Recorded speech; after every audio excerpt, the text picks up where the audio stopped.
what's up? It's our podcast, bandmeetingpodcast.com. It's me, Tyler, and I'm Dave. That's us. We got a pretty awesome guest today. I'm excited to talk to from way back, Ty, from our second, third, fourth, and fifth record. Howard Benson. Right. Yeah, majority of our career. 4 of our records. Yeah, that's a lot. That's half of our career for sure. That we did with Howard.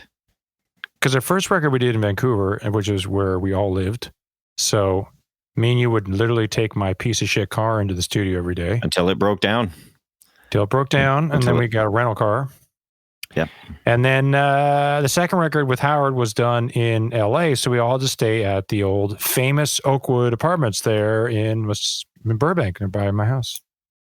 Yeah, I mean, that place is so legendary. We ran into like the Hailstorm folks when we were there and became like best friends. We ran into there's some, what's that blues player? Oh yeah. That's not. Was it Lang? No, it was Kenny. Was it? I was gonna say Kenny Lang. Johnny Lang. That's right. Yeah, we ran into him there. There's so many people there every time. Black Eyed Peas were staying right near me when I was there because the building is huge, right? It's just massive apartment complex, but it's like A to Z. Yeah, so it's 20. It's like 25 buildings, and each of them is 3 stories, and each of them has I don't know how many apartments. Their own washer and dryer. We were staying in like the F building. I think me and Dean and you were in a different building. I think you were like across they can be quite far away. Like it's like it's a bit of a walk. You weren't too far, but we were right next to it. We were in like the E or the F, and like Rick James died in the building beside us. While we were there, he died in like the E building or something like that. I remember the caution tape outside there. The news were there. Yeah, we were like, what the hell's going on? Rick James died. We're like, Rick James lives here? Rick James has been here? What the hell? Yeah.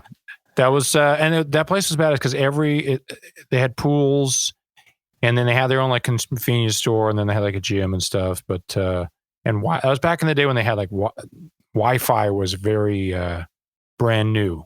Yeah. So they had Wi-Fi in their buildings. I remember one time I was staying there, in one of their multiple records, and I was doing laundry because each place has laundry. And I put my stuff in the dryer or something, and someone stole all my laundry. I remember that. I was so angry because I'm like, what dipshit takes the wrong clothes? So I got all of these person's clothes, and I put it in a bag, and I sat there and waited and waited and waited. And they never came. And I'm like, what dipshit gets the wrong clothes, goes back to their place, and then just doesn't realize it's the wrong clothes? Maybe your clothes were just better. And he's like, whoa, trade it up. Well, there were some jeans in there with a bunch of zippers. So he definitely threw them in the trash. Possibly. So yeah, I remember being so angry. I waited and waited, and they never came. So I took their clothes. I took them. You showed him. And you know what? Guess who won that one? They did, because I didn't have any clothes. That sucks. Good times. But yeah, that's where we stayed. That's why we love the Oakwoods. So legendary. Yeah. But yeah, I'm sure. What's that? The one record we did where we all grew mustaches.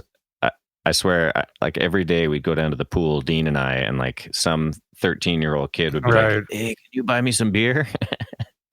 No. Yeah. Then you guys, like the two, you would go into the hot tub and then girls would leave. Yeah, we'd clear it out. 2 guys with like mustaches. Orange stashes, yeah. Yeah, we'd just sit down and they would just empty. The hot tubs too. Remember the hot tubs were really oddly foamy? Remember? Really frothy. They were really frothy. We weren't sure what that was. And we didn't really care. But good times. But we'll talk about that with our guests. Let's just get into it, because I'm sure we're going to have lots of stories for this guy. Let's bring him on, Howard Benson. All right, our guest today is a multi-platinum award-winning record producer who has been nominated for 2 Grammys for Producer of the Year, has recorded some of the biggest rock bands in the world, including 4 albums by Theory of a Deadman, is a Drexel University graduate where himself and his wife established the Howard and Monica Benson Endowed Scholarship Fund, loves the Philadelphia Eagles, model trains, and vintage keyboards. Everybody, Howard Benson. Woo. Yeah. Welcome to the show. Thank you for being here. Yeah, you should. Well, we were just telling the story of playing hockey at the studio, right? Yes. Yeah, we were just reminiscing. You know, we spent like, it feels like we had like a 10 or 12 year period of time where we just like really spent some time.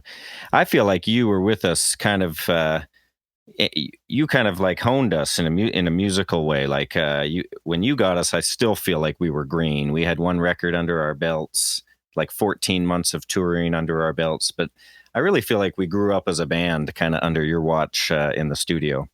Well, it was kind of hard because you were produced by Chad Kroeger, who's kind of a hack. So I had to so I had to kind of like fix a lot of that sort of mistakes that he taught you. What's funny is we started with you and it was like, what time do you know, what's your studio hours? And you're like, you know, like 10 a.m. to like 5 p.m. And we're like, what? Yeah. Well, we would show up at like 2 p.m, go get lunch, go to the studio. Nothing would happen. Not really do anything. Stay Party till for 4 a.m.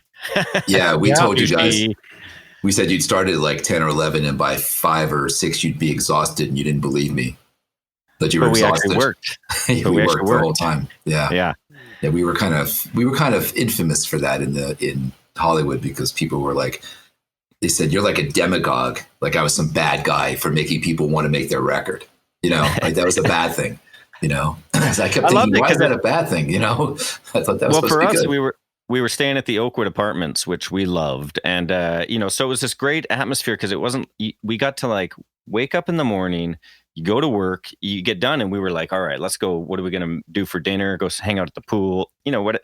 But it really felt like this really great cyclical system where, you know, we worked hard, you know, like you said, sometimes it was like exhausting just having, you know, hey, Dave, you think you could play that better? And I'm like, no, I can't, but I'll try again. And then 58 times later, and I'm like sweating and I'm crying. And you're like, you know what? Actually, we kept that third one. It was good.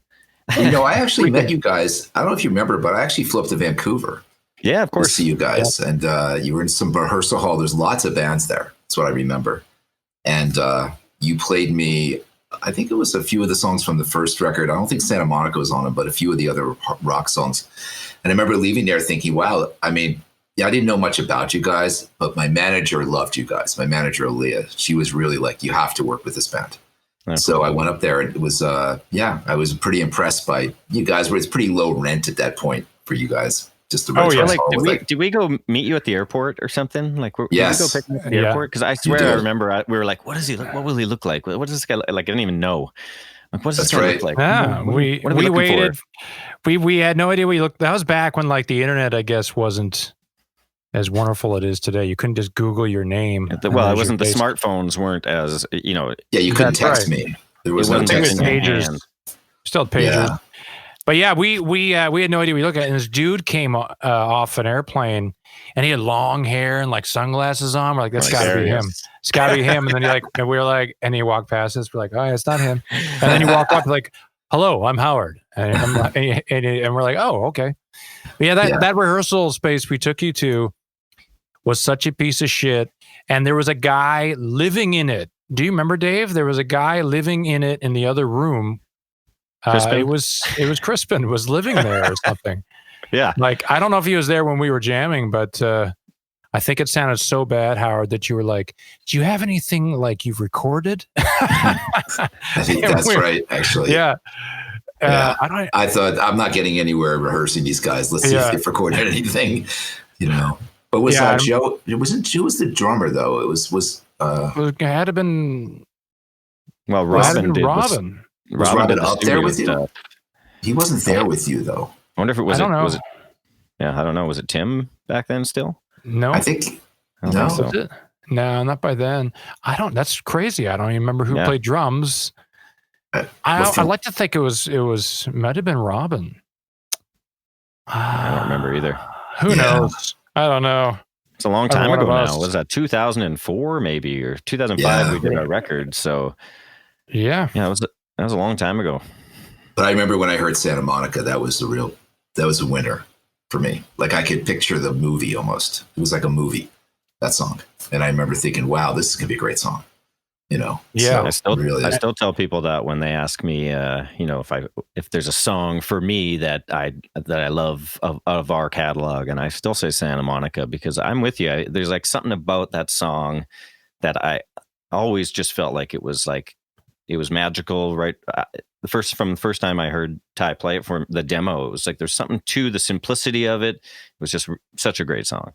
Yeah. Yeah, it was funny. I think that you guys came down to Base 7. We did that one to Base 7, right? That was one of the fifth or sixth records I did there. And we had a funny moment there with Chad. I don't know if you remember the It's a good story. It is, of course. Yeah. I mean, that's the only reason you have me on this podcast is to tell that story. So am I telling it? Yeah. Hey, if you want, go ahead. I'll give you my perspective of the story. So my perspective was I was out at a steak house having a steak, and I get this frantic phone call from Mike Plotnikoff from the studio saying there's this Chad Kroeger is at the gates trying to get into the studio to hear, with a car full of women, girls, strippers probably, to hear the record that the band is signed to his label. So he wants in. And I said, no. And it infuriated him. And it got worse. And the studio manager called me, hey, we got to do something. This guy's getting agitated. I said, I don't care. No. And then I heard from Ron Berman at Roadrunner. I guess it escalated up the line. And then I heard from his manager. I heard from everybody begging me to let him in the studio. And the more I heard from it, the more I realized I was doing the right thing by saying no. Because, we weren't even a quarter of the way through that record yet. And that, you don't want to play anybody's shit that's half done. I don't even think Chad would. I think he'd understand that. Do you know what I mean?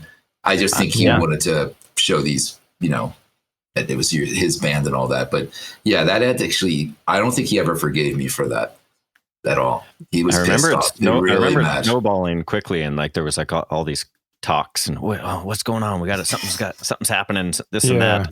But Tyler, remember being a big deal. Yeah, but you called me up, Tyler, and you said to me the next day, you said, you know what? I thought, oh my God, Tyler's really pissed off. He goes, you're going to be my producer for fucking a long time after that. And I went, yes. Well, I was going to say, I always thought it was smart that we wanted to separate ourselves from Chad and Nickelback. We wanted to be our own band, and he did produce our first record, and here we were, making a record with you, and we really wanted that to be sort of unsullied and not have his input on it, because we wanted to show people, it wasn't Chad's talent or anything involved in this. Of course not. No, he's an unbelievably talented guy. Yeah. Yeah. So we wanted to show people that, these songs, it was our talent, not his talent. So, I was excited too, because I was glad you stood up for yourself and the way you make records. And I think you did the right thing.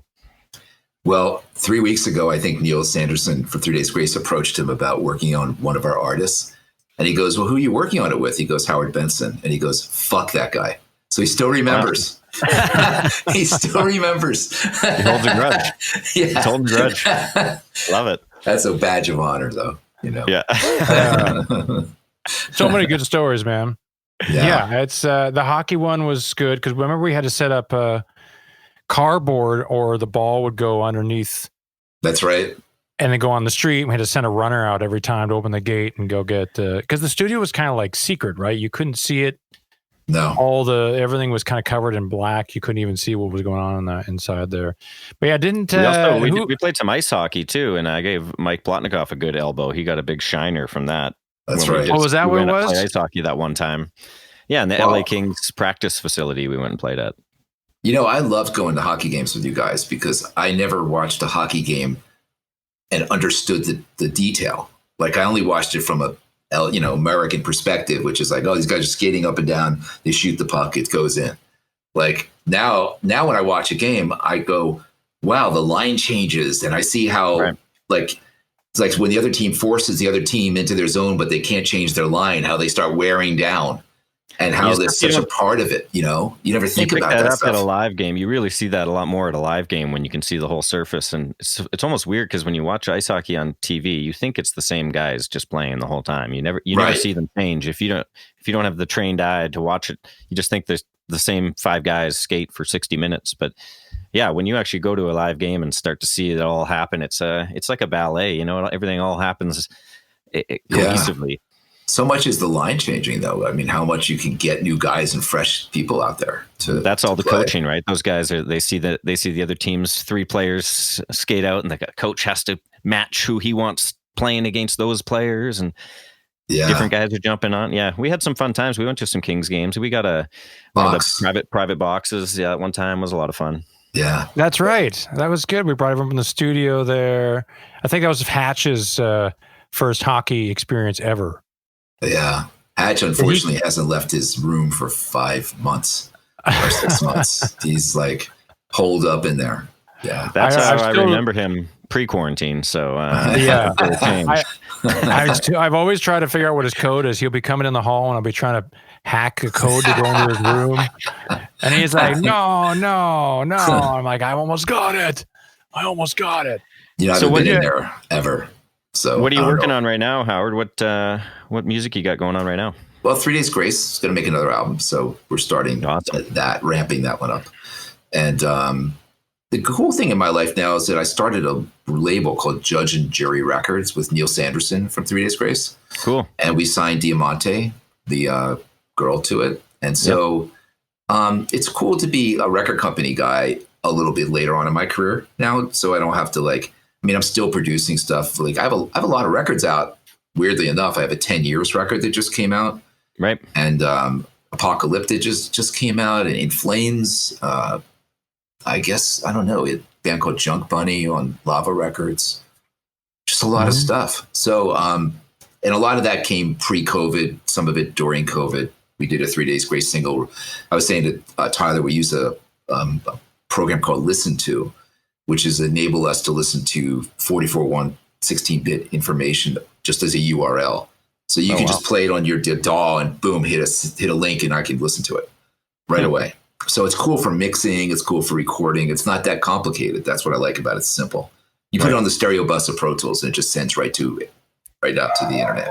So, I also love that you've been doing a lot of sort of like the tonality stuff. I know you've been that's a whole other. Yeah, I forgot about all that. Well, yeah, that's what you're a smart guy, Howard. That's what I like about you because you think about where the business is going as well as where it's at right now, and I know that you got the Kemper tones and all that stuff.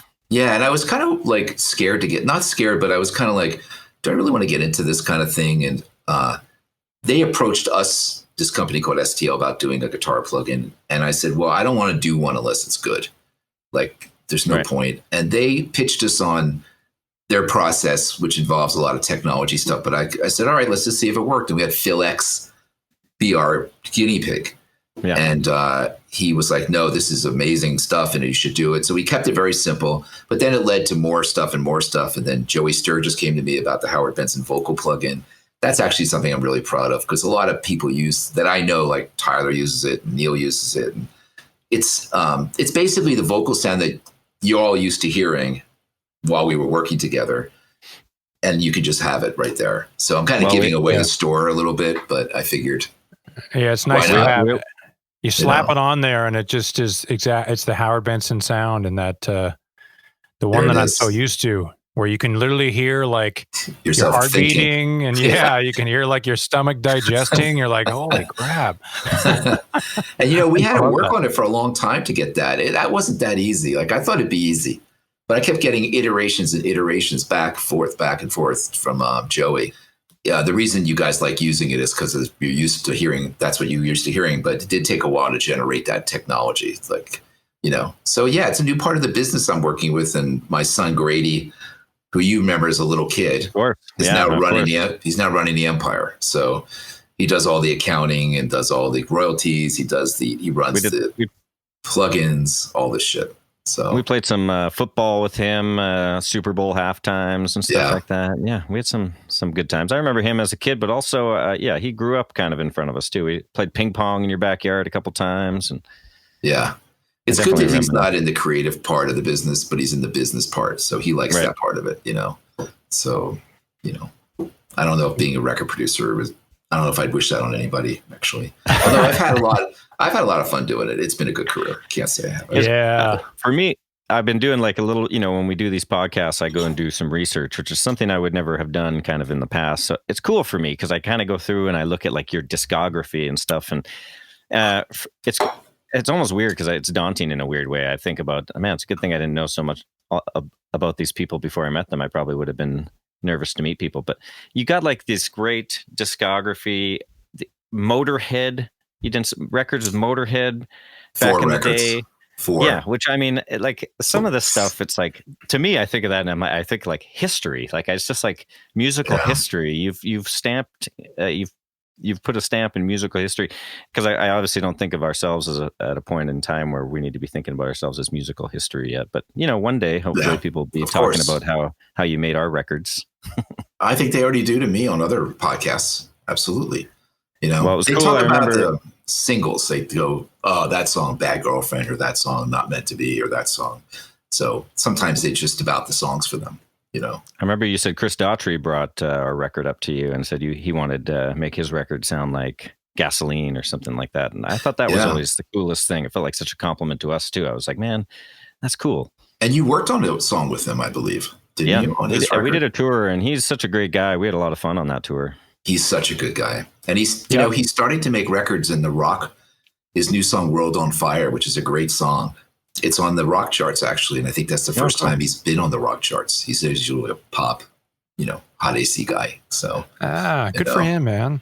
Yeah. Miss that guy. It's funny because musicians, it's like some weird, I don't know how to describe it, but it's like some sort of club or fraternity or something. Circus. Inclusive. Yeah, it's just well, if you're not touring, you're not touring, you don't see them, right? Yeah. I mean, that's kind of a good story is when you came out. Remember, why did you come out? Remember, you flew out for something. Were you had to record a vocal or something? Remember, you came to that festival. Which festival? Yeah, I had to record a vocal with you, and I actually spent a night on your tour bus. And you hated it. You came out. Hated it. And there, like almost every band that was playing on that festival, you had recorded. Tulsa. It was Tulsa, Oklahoma. Yeah. I think 3 Days was there. I think Seether there was so many bands. Hailstorm, probably. Skillet, Hailstorm, Seether, 3 Days Grace, you guys, and it was that Canadian band that was Adam's cousin, older. Yeah. I forget what they were. Pornstar Dampton, Darkest Days, Darkness. My Darkest Days. No. It was it was another band with Johnny. Somebody was the singer. That's from Vancouver. Yeah, that band. I can't remember the name anyway. Yeah, you know who they are, Dave. They had the Motorhome. Remember they came on? We played poker with them. Yep. They were a bunch of drunks. That's all I remember. They were good Canadian kids. Well, I think that was called Benson Fest, right? Yeah, it was Benson Fest. But I went I went to your. I stayed in the back of the bus and we drove to Memphis, where and I remember thinking, this is fucking. I mean, all these guys are doing is watching hockey games, like in the front of the bus, and it just never. You guys just sat there like watching hockey games. And I was like, why are we not leaving till 12 o'clock at night? Well, the guy sleeps all day, the bus driver. And I'm like, fuck this shit. I mean, what the fuck are you guys like? How do you live like this? You can't take a shit in the toilet. Why not? No. There's all these fucking rules.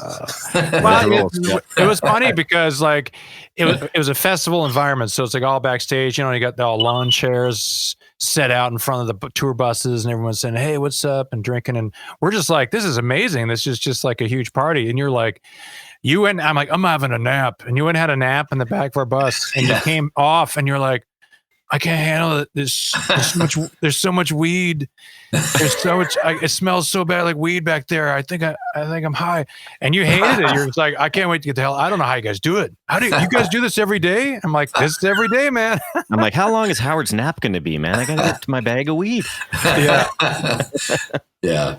I actually tell that story a lot because people go, why did you never want to just play in a band for the shits and grins? I'm like, I tried it for 6 hours one day, on a tour bus. It was hard, but I do have a mass amount of respect. And I think that the COVID thing is somebody said to me, a lot of the artists are not making music right now. In fact, my 10th Street guy, Chris Nielsen, who manages Five Fingered and In Flames and lots of bands like that, they can't get them the right material right now.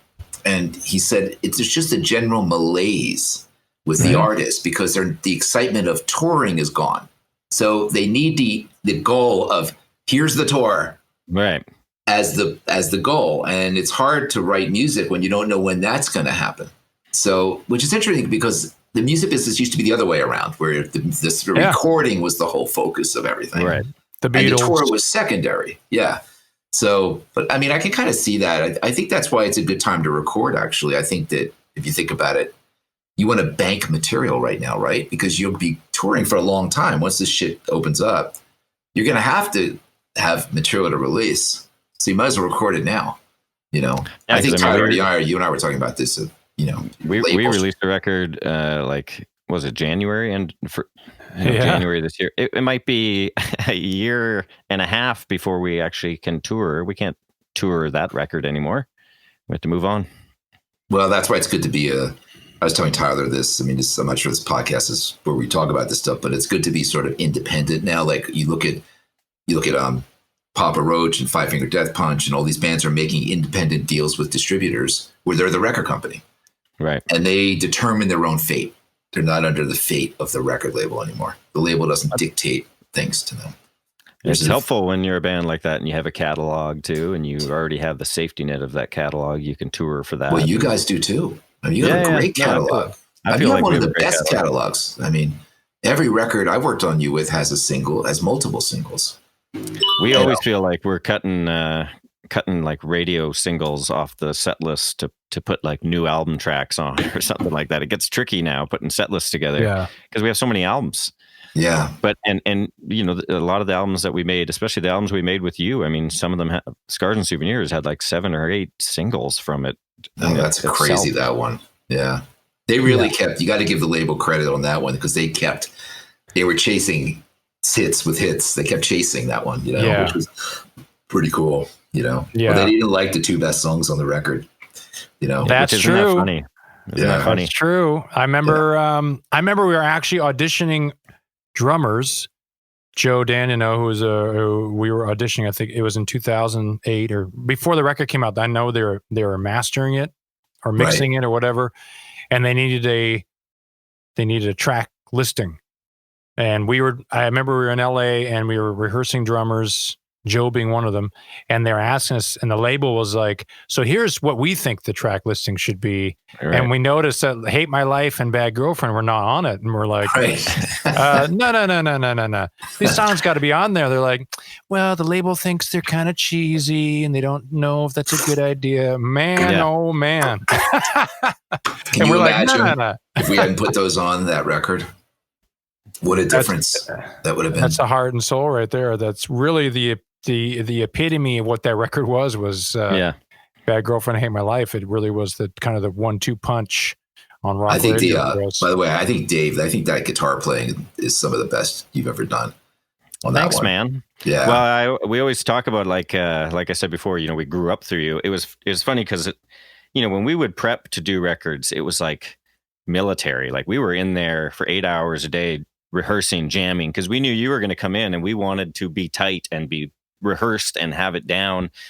But it was always the situations that I found most difficult would be where we'd be the unrehearsed stuff and you'd be like, all right, we need something here. We need a guitar part here and not meant to be. Well, I'm going to go record Ty's vocals. I'll be back in an hour, Dave, get something. And I'd be sitting there with Mike and I'd be like, all right, oh man, what are we doing? But I love those times too. Cause you get that pressure and you want people to be happy with something you came up with. So Yeah. But I remember a few of those scenarios, and in praise to you, I think you were always hard on us if we were sucking, but you were always quick to praise us if we did something good, and if we came up with a good part, you were always quick to give praise. I think that was smart because it made us want to keep. I had to work on that actually a little bit early in my career, like was around Motorhead, and Lemmy would always say to me, "You always fucking hate me. It seems like Howard, you fucking hate me." And I was like, I don't hate you. Where are you getting that from? But I realized that sometimes I never said anything nice to him because he was he was a fucking asshole, to be honest, pretty much 24/7. Right. But once you got used to him, he was, you figured him out a little bit. He was just Lemmy. Right. He's playing the part of Lemmy, in his own show kind of, I never got to meet Lemmy. I think that would have been even the few times I went to the Rainbow, I tried to see if he was around, but never did. Oh God, Lemmy, the first record I did with him, I was absolutely unprepared for that. Like I'd never worked with someone whose entire diet was like, speed, potato chips, and Jack Daniels. That was all we ate. That was it. So you can imagine his mental state was constantly going like this all the time, But he was also a rock star, and he played like a rock star. He didn't care about selling records. He didn't care about the radio. We used to call him the most unrecouped person in Hollywood. Like he never recouped anything, right? But people kept signing him to record deals, So yeah, it was pretty cool time. Pretty cool working with him, When I didn't want to work with him anymore, he didn't like that. He was very upset after. Because he felt he had a, what do you call it, complex, like a separation anxiety.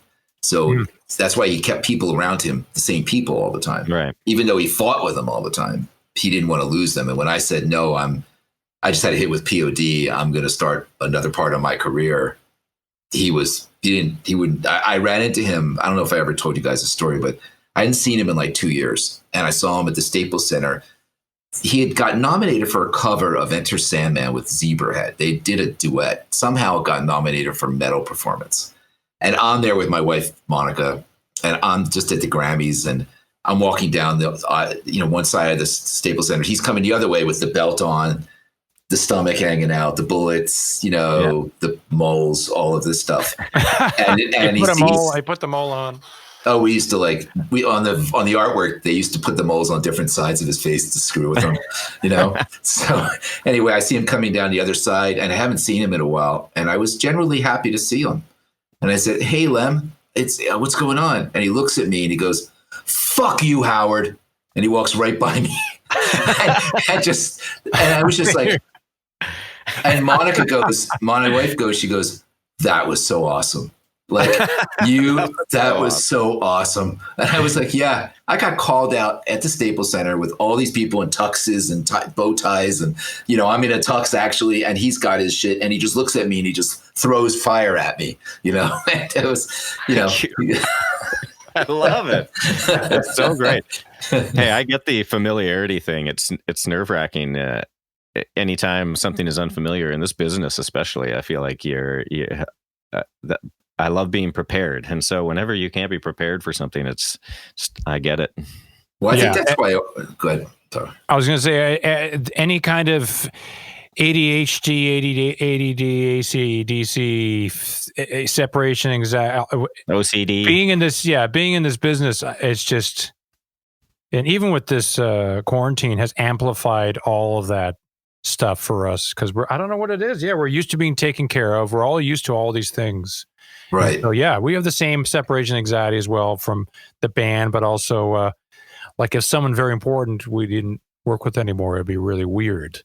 Yeah. It'd take a long time. Crew guy, you lose a crew guy, lose a guitar tech I've had for a few years, and I'm like, I just retire? Do I just quit? Well, I think that's why a lot of artists, I don't know if you've noticed this, but like, at least in my world, a lot of times you have like, hold on a second, pool guy's calling me. The life of Howard Benson. Hold on, my third pool. My second what? My second pool. My water slide's broken. I love it. Yeah. He'll have to wait, but just barely. So, but artists are sticking with their same team of people now. Like I noticed that the clients I've had are sticking with me as a producer because it's not that they want me, but like you guys said, they don't want unfamiliar. Right. So they know what they're going to get. Like In Flames flies all the way over from Sweden to work with me because they know here's the house we're going to stay in. Here's the studio we're going to work at, that kind of thing. And I think that's starting to turn. Like I notice a lot of my artists are just sticking with the same. It's almost become unfortunately siloed a little bit, where it used to not be like that, where you would move around a little bit and try different people. But so much of the business has moved to Nashville. So like you look at the guys in Nashville, like Hailstorm, and I think Seether is even over there, and they're just staying with these Nashville guys. And I personally think the Nashville guys are cool and everything, but I kind of think they're kind of like the B team. Honestly, I mean, the A team is still in Los Angeles, I think, because we're around I think the culture is more forward thinking here. I think in Nashville, it's more stagnant. And I think that's the nature of the country music world is starting to reflect the rock world. Like I've heard a couple of records from some people I've worked with, and I won't name them, but it's almost like the records sound like I produced them in 2009. And I'm trying not to sound like me anymore in 2009. Right. So I've switched mixers. I've switched up my team a little bit. I brought in different programmers. I'm even not even producing a lot of it myself on my own label. I'm having other guys produce it because I think that they may have better ideas than me. So I think I think you almost have to sort of go forward. It's painful a little bit, honestly, but I don't know. I find it exciting. Yeah. I think this, COVID thing has kind of made some opportunity to be more creative, as well as other stuff, obviously, It's Everyone's starting to not take things for granted, I think, is what this COVID thing has made me realize. A lot of stuff I kind of was taking for granted. Now I'm like, don't take that stuff for granted anymore. Right. No, it's like somebody took everything, threw up all the pieces in the air, and it's just rearranged all of itself, Right. So, Yeah, and the touring has always been the slush fund, the safety net. The touring has always been like you go home for 5 weeks, but there's a tour is booked. I mean, tours are booked so far in advance. Some tours are booked 6 months, 9 months in advance, year in advance. So like the band knows, like we'll book, like right now we would be booking festival stuff for next summer. So we already know. Me and Dave are sitting at home going, no, we got money coming in next August. We got shows already booked. So let's, everything's great. But now it's like, you're not sure. And everyone, of course, everyone is so like almost faux optimistic. They're just like, a couple more weeks. It's just at this point, you're like, well, but there's justification a little bit for that because I didn't think the NFL would come off. I mean, I didn't think that the Tour de France would come off. I didn't think hockey would come off. I mean, these somehow have made it work a little bit. Like I was watching Formula One they've got fans in the stands now. Like not all the fans, but you're starting to see a workaround a little bit of this. So, I mean, I don't think it's going to come back to being. I mean, I read somewhere where the worst way to spread this disease is a concert set. Right. Like that's literally the worst place to do it. But maybe there will be a workaround. That we're getting closer to. We joke we've always considered ourselves a responsible band, but that's actually the truth. We keep saying we're like, man, I don't want to go and put a bunch of people in a position to go and get together right now anyway. Mm-hmm. So we're kind of happily just waiting for it to be a time where we can do it. And I don't want to be performing on stage and actually sitting there thinking in my head, what's the death toll going to be 6 months from now from this show we're playing? Because there will be one. It's so scary. So somebody will die. It's also, we were talking the other day on a call, and I said, unfortunately, you're dealing with so many parameters and people involved. If we did a show somewhere, when we go tour, we tour like nationally, right? It's not like, we'll just do one show. We'll do 30 or 40 shows. So you're going to get to a venue in some city, and they have some sort of COVID restriction to a certain amount of people or social distancing. And then you get in there and we walk on stage to our intro and the place is slammed full of people. And then we go, do we cancel? Do we walk off stage? You're going to get into that position where you have to take control and like, if we walk off stage, we don't get paid. But at the same time, they've totally not abided by that. And that's going to happen. People, club owners are not going to care. They're going to be like, let's make some money and sell some beer. So that's why we're like being responsible. Do you think there's also a legal issue too? I mean, like one of the reasons this community is not having Halloween, we're trying not to, is we're afraid if somebody does Halloween in the Oaks where I live and they get sick, they could technically sue the homeowners association because like we allowed them to have, so in touring, you would imagine that you guys, you're a band that makes money and you have assets, you could be in trouble. You'd have to almost have them sign something. I mean, I don't know what the deal is with that stuff, but it's something to think about, I mean, there's always a risk going to a concert though, I guess. I don't think we want to be the first ones out of the gate, basically. I think we're happy to let somebody else kind of go and play some shows first. Point. I don't think we need to be the first tour to hit the streets. I think we're all really anxious to play and we want to play, but there's a proper way to do it. I think we're all, anticipating a time when we can get back to normal, but I think that's just patience is the key right now. Yeah. I'm still hopeful. It's unfortunate, but not 2 weeks. I think it's going to be next year. Late next year, maybe. I don't know. Vaccine, come on, bring a vaccine on. Yeah, we'll see what happens. We'll see. In the meantime, we got a podcast. Howard, you've been riding your bike. I just rode it today. I did a massive ride today. I'm the fifth fastest person up one of my climbs in the cloud. Yeah, the family. You got a new electric bike or something. Ty was telling me about this. Oh, it's awesome. Yeah, I just got a new bike actually, but I just pedal power. Well, I'll tell you something. The electric bike is way more of a workout now than it. Really? Because I did 7 Minute Hill, which is one of our climbs out here in the valley. And I normally would do it in say 15 minutes and my heart rate would be like 130, but I'd slogging it up the hill because it's steep. Here, I did it in like 7.5 minutes. My heart rate hit 175 because my feet are spinning so fast. And so I'm using more heart rate, but less muscle stress on my body for being at my age. I don't want to have a back problem or any of that stuff. Right. So it really depends on how you want to use the bike. It's kind of like anything else. If you just want to put it on, ride a flat road and put it on turbo, your heart rate, you're going to have a 80 beats per minute heart rate and it won't be a workout.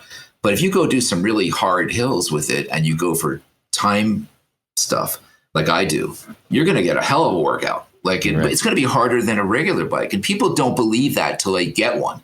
They go, oh, e-bike, you're such a pussy. No, it's not that. You're doing something that you're just getting there faster. Right. You're still working out. You're still working out. Yeah, it's hard, So today and the fun part is you could do like 40, 50 miles and you couldn't do that before without